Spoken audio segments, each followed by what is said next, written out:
Today we're going over the South Central submarket for industrial properties.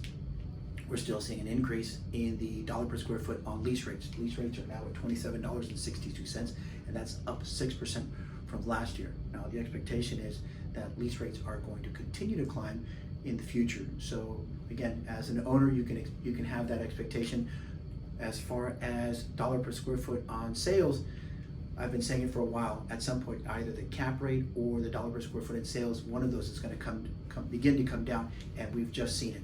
Now, granted, it came down $1 from last year, where last year it was at 322. This year is at 321. So it's not a major drop. It is just an indication that we're going to see a leveling off in the future. So for the next 12 months, we're expecting to see that the line will stay flat and then continue to increase. So if you are looking for that additional space this year, if you're considering it, now make sure within the next 12 months, now would be a good time to get into that additional space and lock in your pricing before it continues to climb.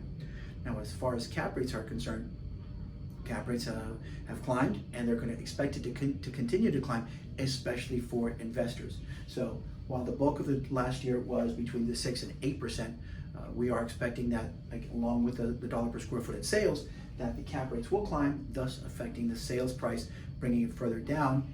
And of course, within a year, we expect it to come back down again, and that is, again, the climb that we're going to see in pricing in the future. The other interesting trend is that we've seen 43 properties that sold last year. Only 23 of them were listed. That means that 20 plus properties sold off market, and we know that, of course, statistically speaking, any properties that sold off market tend to sell about 20% less than market value. So if you are thinking about selling, reach out to us, let us know. We'd be happy to get you a valuation.